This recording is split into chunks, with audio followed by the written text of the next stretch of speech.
first thing I did when I arrived there, they put you on a dry fast just to try and purify you further, to help you absorb all the plant medicine. And then it was a matter of every second, third day, over 3 weeks, I would do about 10 journeys with ayahuasca. And it was Wow. absolutely Whoa, whoa, enlightening. whoa. Yeah, For yeah, yeah, yeah. 3 weeks. And people That were is saying, what? And people were like, is this your first experience? Are you like diving in the deep end? Yeah, but that's how I roll. 3 weeks of doing ayahuasca every second day. Yeah, That is and a pro. You're a shaman now, bro. What the hell? You're a shaman. indeed, yeah, That's you speak unbelievable. the truth.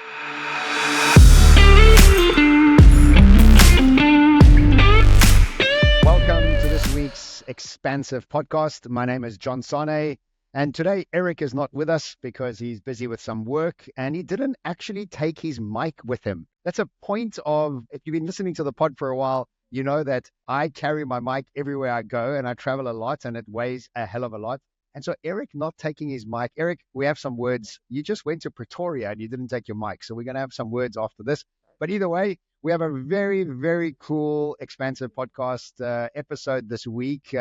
It's not a usual one because we have a guest with us that last week was supposed to come on, but we had a bit of a technical challenge. And this week, he's joining us. It's a good friend of mine, Dallas, who has just come back from the Olympics. And you know, this pod is all about being expansive both in our personal relationships, in our business acumen, and just in our own ability to expand into our full potential. And I could think of nobody better than Dallas to be here to help us explain to us his ability to have expanded into an Olympian star, not only once, but twice he's now been to the Olympics. And just a little bit of background before I bring Dallas on.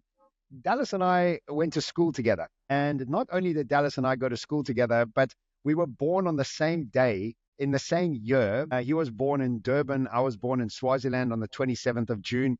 And I have a very soft spot for other Cancerians. And the weirdest thing that happens for me is I'll meet somebody and I'll have an emotional connection with them. And I have no idea they're Cancerian. And I only find out like weeks later, if not months later, that they are Cancerian. And as I often say, all star signs are equal, except only one star sign has Dalai Lama, Nelson Mandela, Richard Branson, Elon Musk, Tom Cruise, George Michael, Dallas Oberholzer, and John Sanei. So we've got a whole bunch of cancers on here blowing our own trumpets of cancers. But without any further ado, Dallas, hello, brother. Wonderful to have you here. How are you, man? Thanks, John. Yeah, man, I'm good. You know, it's always a little hard to step off that that ship of the Olympics. And I've just given myself some good time just to, plan the next part of my life after, that campaign was such a large part. So I could say, I'm doing good. Thank you. That's wonderful. I can imagine that amount of energy that must have been the Olympics,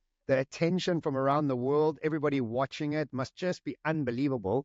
But I just want to introduce you correctly because I know you really well, but the listeners don't. So give me 1 second and we're going to get back into exactly what that experience was like. But Dallas, I want to introduce Dallas. He's a world famous skateboarder hailing from Durban, South Africa, where he was dedicated his life to skateboarding and self-discovery.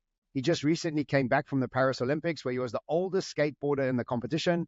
And we're going to get into his unorthodox journey to the Olympics with no funding, no team behind him, and how he went to Peru to go on an ayahuasca journey to find a holistic way to expand his abilities in his life and also quit smoking weed. He is also known for his incredible contribution to the South African skateboarding world, and I really want to press on that, the incredible contribution he's made into the South African skateboarding world. If you don't follow him on social, I highly recommend you do because he does so much behind the scenes. He founded something called Indigo Youth Movement, and its mission is to use skateboarding as a tool for youth development, particularly in rural and disadvantaged communities in South Africa.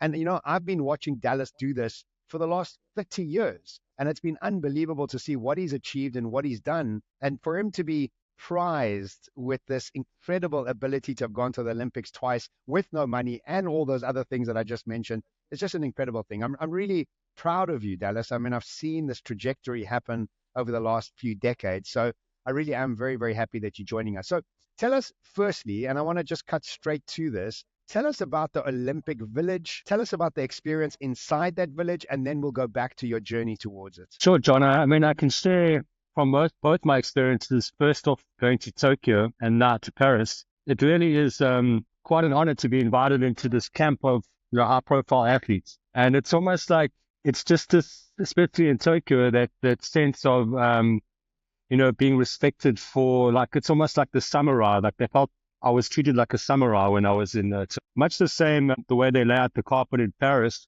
And it just is a really good time to have arrived, because you're chasing things for year on year. And then you arrive in this place with these high profile athletes. And, it's just very exciting seeing everyone like approaching their moment. And of course, your mind is racing, thinking what other people's minds are going through. Of course, there's a high level of stress there too. You see a lot of athletes having a hard time. Unfortunately, I always would compare our South African camp with the Australian camp, or maybe the Team USA camp, which would have all the bells and whistles. And you really get to realize the difference in support from your country. I mean, I was really inspired to see the refugee camp and get to meet with a few of the refugees. And I just really enjoy all the facilities. I mean, you could go and delve into all sorts of healers. I enjoyed osteopath. I even went to the dentist a couple of times. So each time you can get a CAT scans, or you could basically go there and get new sunglasses or new prescription glasses. So I really fell back on every possibility being in this all catering, all encompassing facility.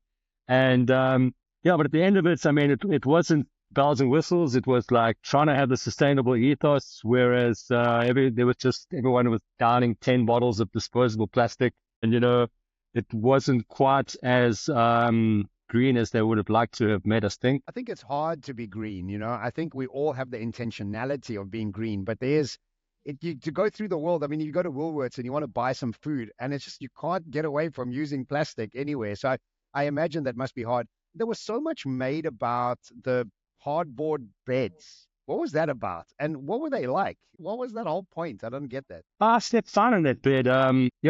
Tokyo did the same. I think that they were actually made from upcycled fishing nets. That was the mattress. Can you believe it?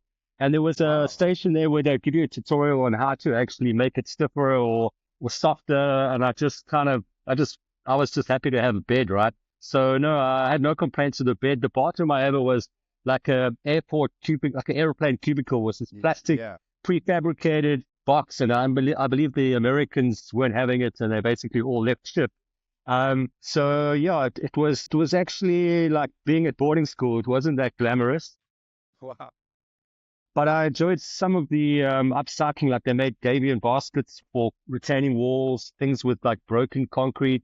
So it really inspired me to some extent, as a guy who built things, to see some of the construction techniques and the efforts they went to try and make a sustainable village. So sustainability is a big part of what you do, and the skate parks that you build around South Africa. Tell us a little bit about the skate parks. Tell us where they are, and tell me about that. Yeah, sure thing, John. I really wanted to try and share skateboarding with people who wouldn't have had the opportunity back in the day to skate. And I listened to our leaders like Nelson Mandela and thought, what could I do? And I realized I could share skateboarding.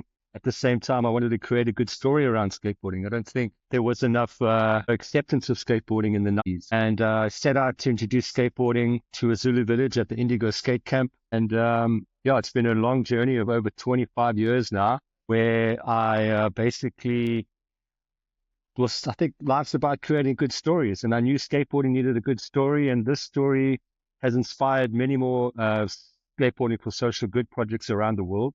We really took it to the highest level possible in South Africa by being funded by the Laureate Sport for Good Foundation, and developed an after-school life skills program, which we then took on to Cape Town and the Western Cape, and the after-school Game Changers school programs. I really felt like it couldn't really expand much further than it has without government buy-in, and it's still like always something which people acknowledge as a great success, but there's not enough wind in our sails to really expand. But at the end of the day, I realized it was great inspiration for many other people who actually got inspired by this project. And I just think life sometimes is about making good stories. And tell me, you've done these across the world as well. Haven't you done some in other parts of the world, just not in South Africa? No, I haven't been able to expand beyond Southern Africa. But at this point, I've built about 25 skate parks throughout South Africa, from the Northern Cape, Western Cape, more recently Mossel Bay. So I am looking to expand. I realize I have a skill set and an amazing team,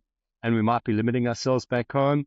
Back home, we're always looking to find those forgotten places like under the bridge, or my most recent project where I've cycled an old Olympic swimming pool at City Bowl Park. And yeah, I think skateboarding has evolved so much around the world and being so embraced, and its trajectory is amazing. Unfortunately, we're lagging a bit, and I'm looking to expand my horizons, which is why I'm in Dubai right now, and I would love to be involved in the greater Middle East, even North Africa, and I'd love to also drop a few seeds throughout Africa. Yeah, I think you've done exceptionally well. I mean, 25 skate parks. That is no joke, with very little funding, really making it happen yourself. And I've seen you live rough for many months on end building these skate parks. And I know the backstories. And I want to tell the listeners that when we were at school, Dallas was the epitome of cool. Not that you're not cool now, Dallas, but at school, you were like this star. I remember going to Bruma, and to Dallas was this big name that everybody was sponsoring. And I was just so enthralled by what you were doing. I mean, it was just an amazing thing to see. And for you to go through that trajectory of building these skate parks and then hearing that you're going to the Olympics, I was like, oh my God, this is unbelievable. So tell us a little bit about the start of your journey with the Olympics, and then I want to talk about your preparation for the Paris Olympics. Sure. I mean, if you've been skating as long as me, and then, I mean, sure, I've been winding down a bit, say, the last 5 years. So this was during that pandemic that word was out that this Olympics was coming around Tokyo, the first time skateboarding would go to the Olympics. And of course, there wasn't much going on. So at that point, I was like, yeah, let's do this. I mean, like, I'd do anything to go traveling right now, right? Yeah. So I just basically jumped on the boat there, qualified in a local event, and then I went to the States and qualified to make sure I was top of Africa. So,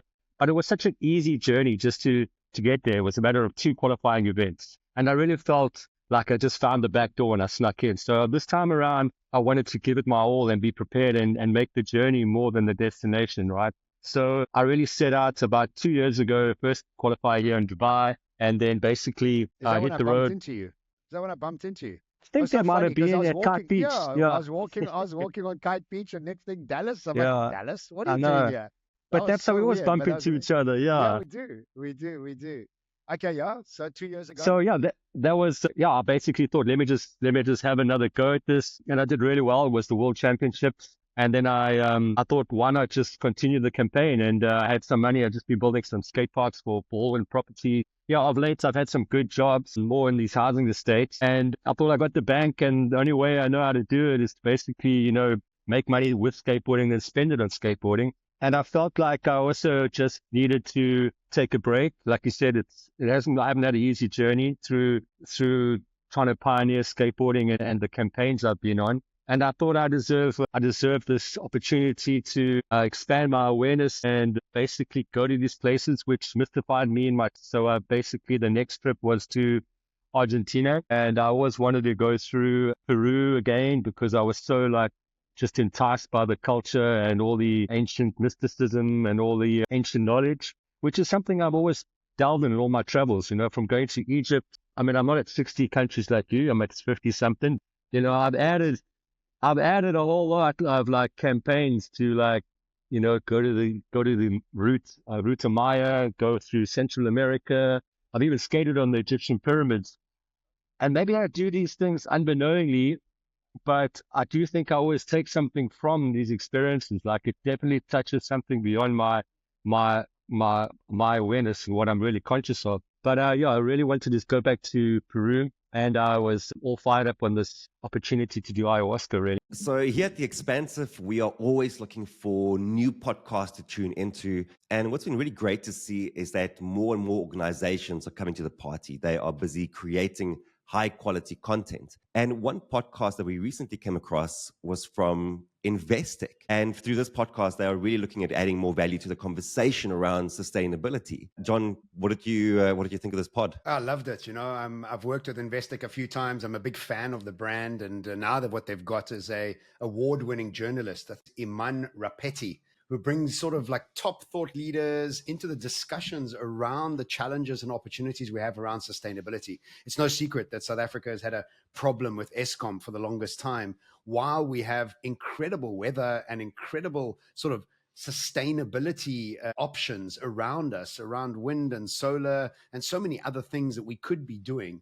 And I love it that they are Mm. actually bringing this together into a pod where we can hear the people that are making those decisions and how South Africa is becoming more sustainable through a collaborative process. So bravo, Investec, really enjoying this fact that you brought this out. It's called the Current Podcast with Iman Rapetti. Have you listened to a couple of them, Eric? Yeah, dude. What I really appreciate about it is that it's not just about awareness, because I think sustainability is a buzzword that we hear all the time. And what I like about the approach to this is that it's not just about the awareness, it's about action. What do we actually do to create sustainability? And also, it's not about going alone. It's about the power of collaboration. And I mean, we speak about collaboration on the pod all the time and how important it is for trying to build the future. No one can do that on their own. And so it really is about involving investors and businesses and policymakers and you as the individual in terms of how do we go about creating a more sustainable future. So if you are passionate about our planet, our country, and the potential for a brighter, greener future, then tune into Investec's new podcast, The Current. You'll find tools, resources, and the inspiration you need to be a part of the change. Let's turn today's challenges into tomorrow's opportunities, and let's do that together. You can also engage with DMT or bring it into your brain by doing breath work or meditation. But ayahuasca is quite a heavy dose that allows you to travel into your subconscious mind to heal it. And so I've done many, many ayahuascas, and I'm a big proponent of it. I don't think that's for everybody, but I definitely think it's a very, very helpful tool to heal your conscious and subconscious minds. So was your intention behind going to the ayahuasca preparation for the Olympics, or what was the intentionality there? Well, yeah, John, I realized with my solo campaign, I didn't really have a support group. I needed to be headstrong. I needed to be light. I needed to be fearless. I realized, the work I needed to do in my mental health and even to break away some fear, which I might have developed in the past few years, fear of getting hurt, I don't know, fear of disappointing people, whatever it might be. I really needed to power up. And I'd come across ayahuasca 27 years ago in my first trip through Peru. And I could see people like alive and awake, but I just wasn't in the right time and space. So I was like, cool, enjoy your journey in the jungle. I got terrified, and it is a terrifying experience. And I think that's why most people might do it later in life. And I delved through my journey skateboarding, into San Pedro a few times. And I definitely saw like a veil being lifted at times, and I could see myself in other realms. And I was pretty excited at discovering this further. Even the fact of being ready for death. I mean, that's what DMT is. When you die, you release this DMT. So why not deny yourself the opportunity through your life to be ready for death? So it was actually clear to start. That's a profound line. I mean, what else do we have to live for? We have to live to die. Yeah, live to die. All right. Yeah. Scared or die. Now, I just realized it was my time. I'd been shown signs when I was previously in the jungle 27 years ago. I actually received a DMT ceremony cloth, and I never knew what it was. And a few months leading up to my travel to Peru, I reached out to a few Cape Townians and was like, "What is this cloth?" And they were like, "That is the DMT cloth from the Shipipo tribe."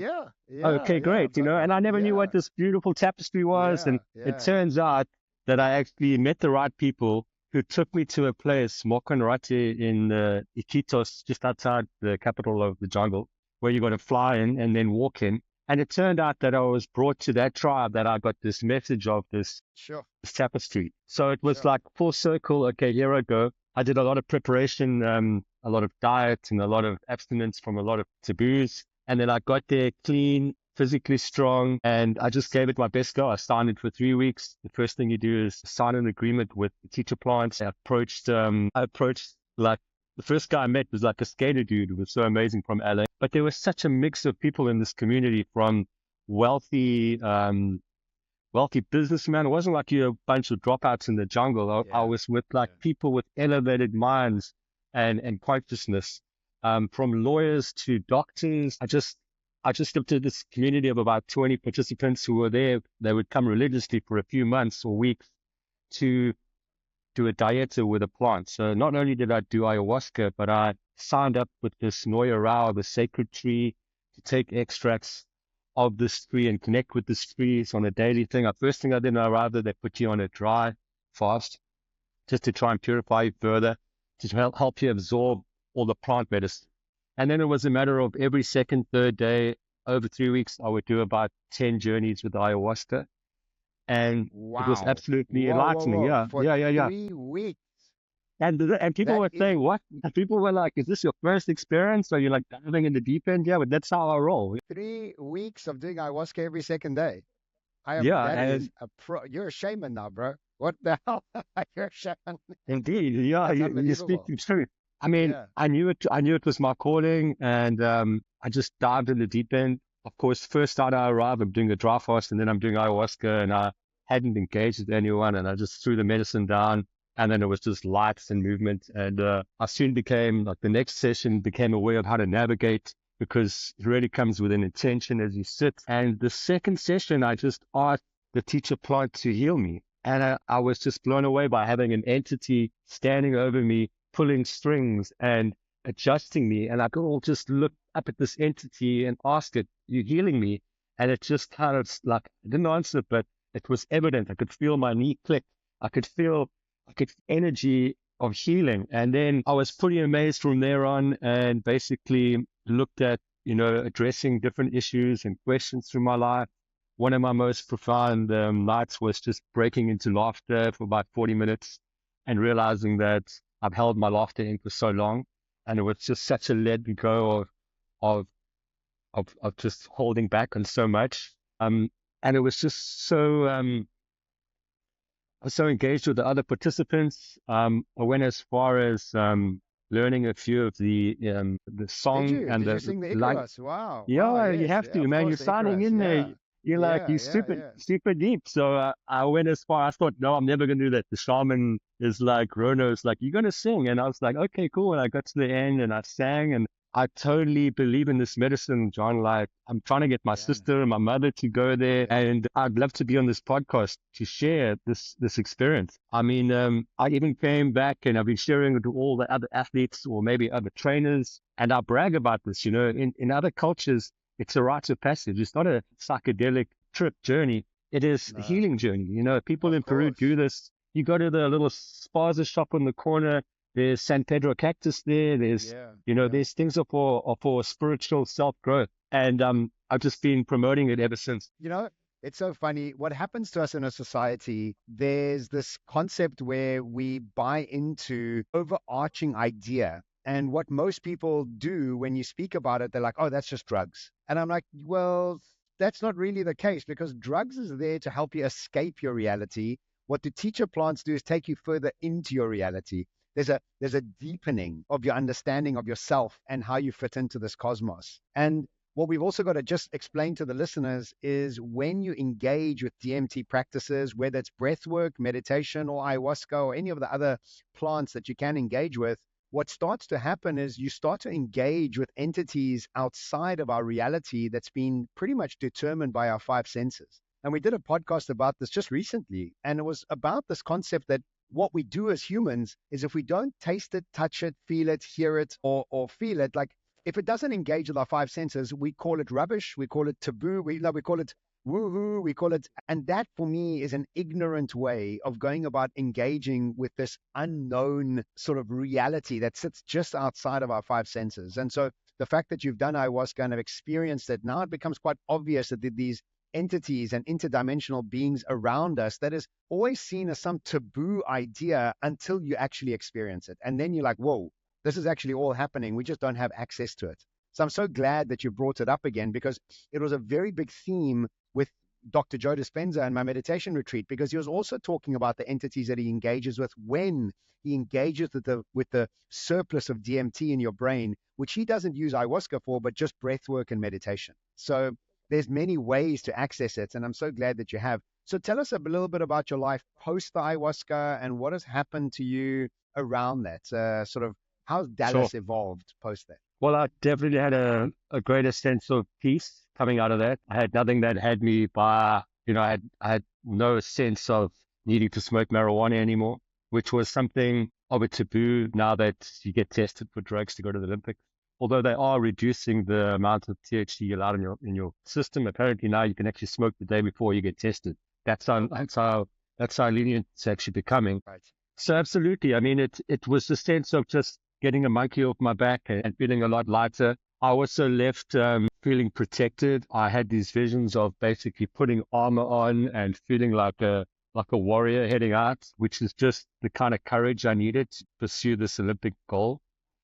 Yeah, I felt a lot of fear over the past few years with that pandemic, and everyone just kind of maybe I just needed to reset. I definitely felt more connected to my family, friends, and just a sense of calm and a sense of support, a sense of not being alone. And then I gradually adjusted to which was recommended to really not head straight back into society. After the 3 weeks, I went to do like a 1 week walkabout with some hot springs in the mountains on the edge of the jungle and the Andes, and just slowly recharged. I had lost a lot of weight. You basically, while you're on this 3 week course, people do it for months. You lose your muscle. You don't have any salted or any proteins. You just having the most basic bland food to make the plant medicine more effective. So absolutely, I would recommend, sure, if you want to try it on a weekend, but I would suggest going deep. There's a whole process and ancient ways of, also learning about, going on the journey. It's not just about diving into it, sure, but at the end of the day, I think you just need to delve into it to open the door. One of the shamans I drank with once said, "This is spiritual surgery, and you must act exactly like you're going into surgery, and it's spiritual surgery. So if you're not eating the foods and you're losing, that's exactly what you're going through. You're going through something that's going into the unseen and healing that in that process. So it's exactly what you did. You did a 3 week spiritual surgery. Tell me about how it affected you in the Olympics. How did it change your experience of the Olympics? So I think it definitely gave me just a bit more self-belief, which is probably the greatest thing you can have when you an action sports, person or athlete. I never like to use the word athlete. I'm kind of accustomed to it now. You are an athlete now, like you said, no, I was always a rock star. Now I'm an athlete.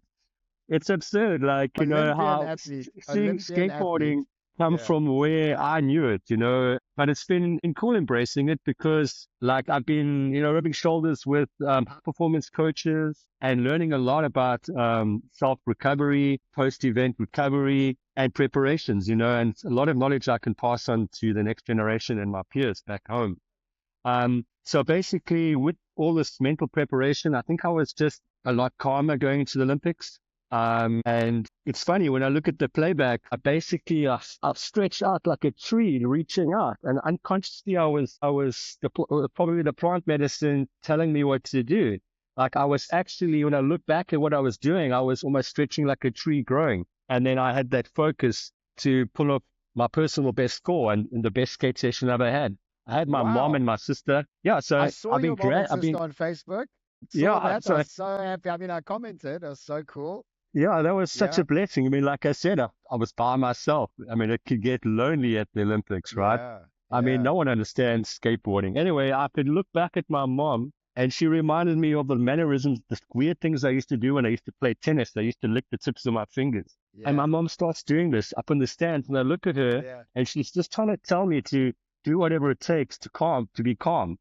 And I just had this soft, calming feeling. And like my mom always said, like, just send it, and I just went, like, didn't hold back for my third run and went straight into the best trick, the biggest trick I could do, really wanting to hold back, and everything flowed from there, and I was just overjoyed. I didn't know you had a PB. I had no idea you did a personal best. Yeah, I've been getting my personal best gradually since the last year or so, and that's why my peers on this tournament are so stoked to see my evolution in skateboarding. It's just because I've been rubbing shoulders with the best skateboarders. It's why I actually put myself, on the ship, on the journey. Is I knew I would learn a lot, and I mean to be progressing at my age, it's pretty cool. Yeah, and so how much older were you than everybody else? I mean, we're both 49 years old. I mean, but we're about to hit our 50 next year. But how old was everybody else on average?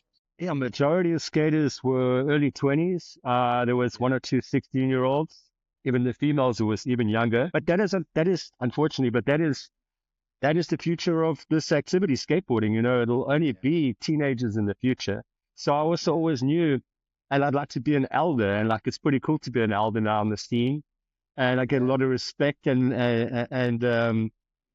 it's just pretty cool to be in the mix still at my age. And I guess I could thank for many reasons. It's keeping relevant in skateboarding. All that groundwork and all that development I've been doing even building skate parks, it makes me strong. It makes me believe in what I can visualize to materialize.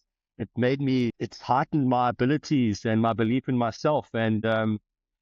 And yeah, I've just never missed a bus really when it comes to these opportunities, or how I'm probably stepping up now. Well, I was just going to ask, what are you going to be doing now moving forward? I mean, we did have a bit of a joke that you wanted to get into the next Olympics as well, but that would be awesome. I mean, that's let's not take anything off the table. But what do you think you're going to be doing over the next sort of decade or so? Because now you've got this new insights from the teacher plants. Are you going to engage with that any further? Are you like, Well, for sure, I'd love to go back to the specific Moko and Rate retreat that I went to. I would love to go back. It's said to last a few years. This teacher plant that's with me now, the Noya Rao, the sacred flying tree. Just to tell you more about this tree, the leaves, if they would fall on the jungle floor, would glow in the dark. This tree is said to come back. It didn't exist, and these trees have come back into our reality just recently. And it's like, wow, it's all miraculous. It's all otherworldly, magic. and It it's is also otherworldly. exciting. Peru, It is, yeah. Peru It is is so. a land of magic, man. It's a And land you of have to magic. believe in I've been there. magic. I mean, Yeah, yeah. have to believe in higher purpose or higher connection, allies, or you can't go through life thinking this is just it. Yeah. I've lived my life looking for knowledge and wind under my wings, really. And I've always delved into these kind of realms and looked for things. Yeah, I think I would consider going to the next Olympics, but I can only have to decide in 2026. Personally, I'm not that excited on LA. I've seen a lot of decline in that part of the world, to be honest. But if things line up, and maybe I would like to have a bit more support next time after doing this campaign with my own finances. I might even consider one of the youths from the Indigo Skate Camp, a young Zulu chap in Dundu, who works at the City Ball Park and is basically running the facility there in Cape Town. I think I could possibly land him an Olympic Solidarity Fund. That's kind of what I'm coming back from the Olympics. I basically also had to try and do some research there. If you try to go talk to SASCOC, everyone's quiet about the money. What's And South that African is Olympic South Committee. African. Yeah. You can't walk in the door there and go, hey, how do you do this? So I Yeah. used this opportunity to learn about funding avenues. I even rubbed shoulders there with old Gayton McKenzie. I jumped him in the stands and had a little intro. And he looks like the kind of down-to-earth guy who actually understands how effective and useful skateboarding is in, at-risk Township youth. spaces. Yes, Yeah, yes. he's all about So just for the listeners, very quickly, is Gayton McKenzie. So South Africa is in a very cool place right now. We have something called the GNU, which is the Government of National Unity, which is made up of many different parties. And so there's different ministers sitting in different portfolios that were never there. And Gayton McKenzie is maybe the most colorful minister we have in the government at the moment. Very loud, very charismatic, a bigger than life character. In fact, he was in jail for 8 years for armed robbery, and now he's a politician, which just shows you his evolution. And he's very open. I mean, he's very transparent. I was going to actually ask you, what was the conversation like with him, and how was it engaging with him? You said you partied with him or something like that? Yeah, so I attended the opening ceremony, and it was all rained out, and I looked up in the stands at the VIP area, and I realized that was our sports minister. So I went around the back of the stands and snuck through security, because everyone's just standing there getting rained out, getting sick. And then I approached him, and he's got nothing else to do but stand there waiting for this 15-hour ceremony. So I had a good chat with him, and I said to him, this is what I do beyond just being an athlete. My main goal in life has been to share skateboarding, and with the best way for me to do it right now is to build the facilities beyond just the programs. The magic happens in the zone. And he just looked at me and said, yeah, I actually just spoke with someone a few days ago about building a few skate parks. Of course, I tried to get his digits, but he got mine. But I wasn't going to be too forceful, but gave him a big hug and took some selfies. And then the next night, I actually partied with him at this Ikaya house. So South Africa had this like a fan zone. And there he was with the Kwaito musicians and Amapiano and all the cool cats, were all in the house and we were all jamming. And that's also the approach I took. I had fun before the Olympics. I didn't arrive very serious. You must know some people are so serious, it's almost devastating to see their mindset, They even have this like happy band that comes around and tries to cheer up everyone at the Olympic Village. And then there's Snoop Dogg walking around like, Yeah. you Did know, you see Snoop? yeah, I Did you saw see Snoop Snoop? a couple times. And the one day Yeah. in the skateboarding during the girls, I could smell the weed like wafting in the air. And I looked up and I saw Snoop Dogg and I was like, damn, there he is. Like, he was Yeah, such a yeah. You smelt celebrity and him. yeah, You smelt smelt him him before you out. saw him. Yeah, you smelt him before you saw him. Oh, that's fantastic. That's what an amazing, amazing trajectory that you've been on. I mean, it's just fantastic to hear about this and to see how cool your experience was. But it's also funny, the Olympics in modern times, what we remember from the Olympics is none of the athletes. We remember Raygun. We remember the Turkish guy with the gun in his hand. And we remember like the memes from the Olympics. It's like a meme driven Olympics and Snoop. Those are the three things you Yeah. remember from the Olympics. It's just so weird. Were you, what was the sort of experience? Did you see the Turkish guy with his gun, or did you see him at all, or Raygun, or any of those sort of people that made the memes? No, I wish I'd watched the breakdancing, but I did get to see them at a couple qualifiers and I was blown away by the athleticism of these ninja breakdancers. I mean, Yeah, the self-discipline. I mean, I can relate a lot to it. These individual sports that basically gives you a lot of freedom to move the way you choose. I mean, this to yeah. me is the future of sport. I've never liked rules, and that's why I don't do those mainstream sports. And so, yeah, I mean, I did share a room with another guy who was actually in the shooting team for South Africa. So, but you really need to stay in your bubble, and you don't want to. I don't really go out and engage too much. I just stayed with my pack. As much as I would have loved to watch ping pong or one of these, incredible activities going on. Yeah. But it's really, you really need to learn how to stay just like in your build up. And it's quite grueling. You got 4 or 5 days of practice and it's back to back and it's all about ice bathing and recovery and You have to be an osteopath. athlete. You have to actually Yeah, act like yeah, an yeah. athlete. Yeah, you got to make it through the practice. Other Yeah. other sports, people are refining what they do. We are arriving at a concrete structure that you have to work out the lines and work out how to navigate because Right. I'm skating in the Right. bowls. So you need to like learn by falling. I don't think how many other Right. athletes are like eating shit Learning by to falling. take a Yeah. step Yeah. forward.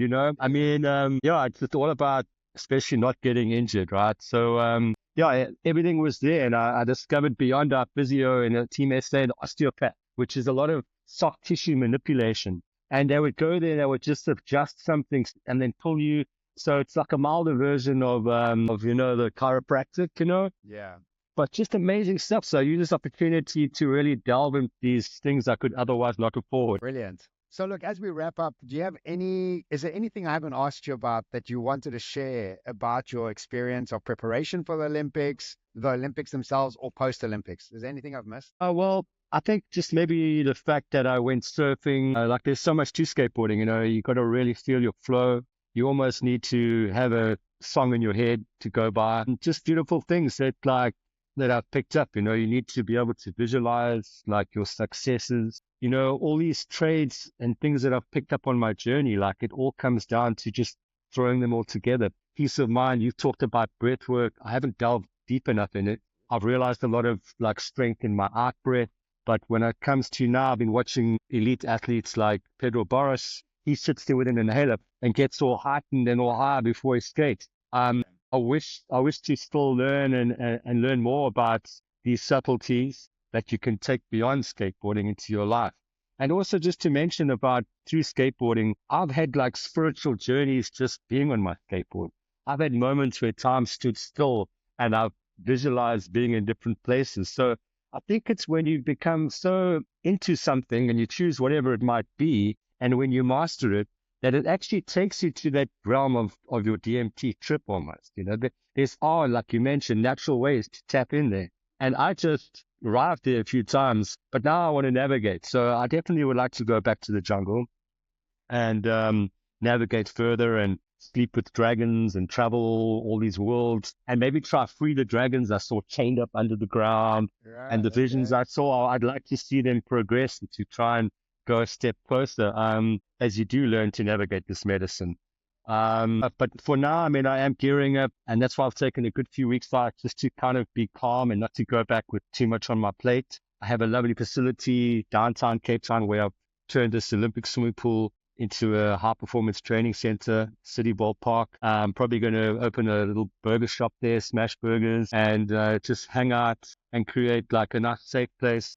People can discover their abilities and a high performance center, and also bring in this jock element of training. Like training was something we never would do. I would cross train swimming, surfing, other cardio things, but yeah, all these elite athletes now are turning to gyms, mental health coaches. Most athletes would travel with 5 or 6 on an entourage that would each assist, on that athlete's progression. And I think for South Africans not to be given, that wider scope, it would really limit our ability. So for now, I think my focus will be on developing facilities and then maybe further higher performance training manuals, or maybe lead by example and taking one of my young proteges on that journey. Well, Dallas, it could not have happened to a more deserving human, my friend. You have always been all heart. You have always just put yourself out there to help as many people as possible. I've seen you do it.